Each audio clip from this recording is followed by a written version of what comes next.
Asalaamu calaykum waraxmatullaahi wabarakaatu. Insha allah dhammaantiin waad nabad qabtaan. Waxaan jeclahay maanta inaan idinla wadaago dhacdo yar oo igu dhacday shalay toole. Niman hindiya khiyaamayn gaadhay. Waan iska gaadhi laakiin niman cowboy anu cowboy iska xidhanay koofiyadda niman cowboy rasmi ah. Waxay igu yidhaahdeen intay la soo hadleen telefoonkan u shaqaynaya. Internetkaaga waa lagula isticmaalaa, broadbandkaaga waa lagula isticmaalaa. waxaan la isticmaala broadbandkayga. Waxay yidhahdeen dad ku nool California Maraykanka kula isticmaalo oo kugula dhuuqa. Taas way u daciif yahay internetkaagu. Anigana internetkaygu daciif buu ahaa amaanba waan rumaystay. Waaye maxaan ka samayn karnaa baan ku yidhi internetkaygan daciifka. Waxay yidhaahdeen waa mushkilad maaha waynu caawinaa markaa waxaan ku yidhi idinku iyadu shaqaysaan. Anagu waxaan u shaqaynaa waxaan niman khubara ku aba yidhi arrimahan.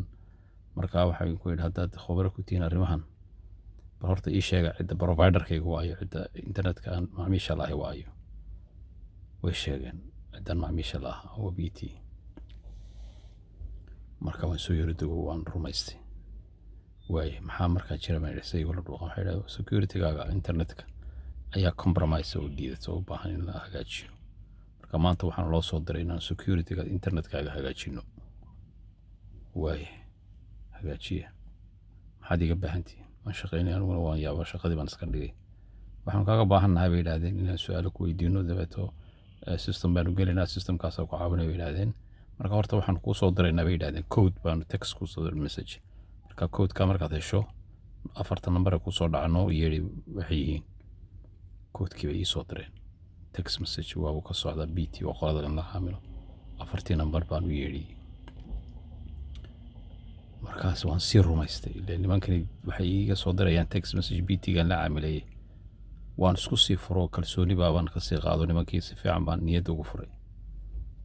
Waxay yidhaahdeen waayahay haddaba waxaad yeelaysaa bay yidhaahdeen imika waxaanu app baan ku sheegaynaa magaciisa Play Store-kaaga tag Samsung smartphone-kaaga. Marka waxaad ku qortaa Zoho Assist Customer.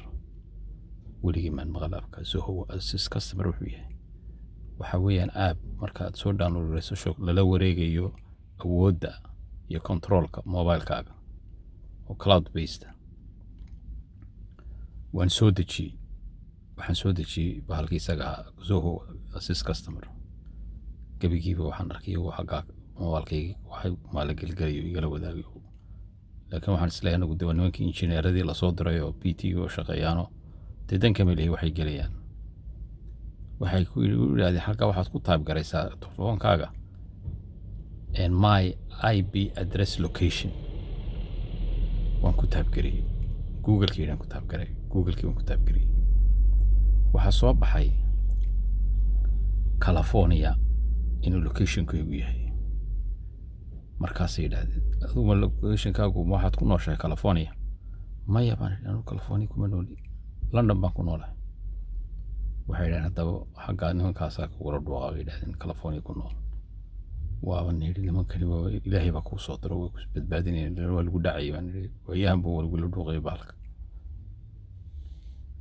Dabadeed intaa sheekadu markay noo marayso ay yidhaahdeen Mr. Maxamedow waxaan doonaynaa bay yidhaahdeen imika inaanu security-ga sii adkayno. Marka horta waxaa khalis ku jira financial-kaagii dhaqaalahaagii iyo income-kaagii. Marka ma waxaanu ku bilaawnaa bay yidhaahdeen inaanu secure garayno oo amnigiisa sugno banka mise ma isticmaashaa horta online bank waan isticmaalaa oo ku jira dabana sugan ma isticmaashaa online shopping labada waan isticmaalaa. Daba keen ku bilaawnaa waxaan ku bilaawnaa yidhaahdeen banka marka waxaan baan imika inaad nasiiso macluumaad bankaaga ku saabsan saan dasho arrinkan uga qabanno. Markaasaan baraarugay markii arrintu halkaa maraysayna bankayga loo soo dhigtay ayaan aniguna toosay oo maskaxdii Soomaalida shakiga midnayd aan shaqaysiiyey oo kala shaqaysiiyey. Waxaan yidhi horta waxaan idin weydiiyey adinkaaga ila hadlaya magacaa. Waxaan yidhi John Smith baa la yidhaahdaa John Smith Hindi isma gasho moogtay. Markaasaan ku yidhi maxay designation-kaagu wuxuu yidhi waxaan ahay engineer baan ahay specialist security-ga. Waaye xageed ku nooshahay adresskaaga balisay London postcode BC. waxaan idhi haddaad run sheegaysa baan ku yidhi oo lagii kaa soo diray waxaan la hadlayaa BT ee 10 minute kadib igu soo celi 10 minute kadib igu soo celi baan ku yidhi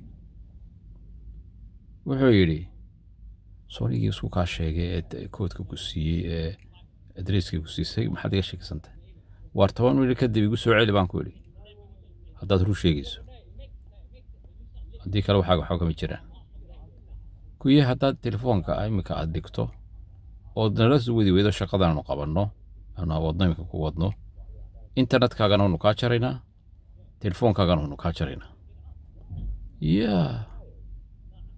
waad jaraysaa baan yidhi bloody fool baa tahay dodgia baan ku yidhi stupid telefoonkii baan ku dhigay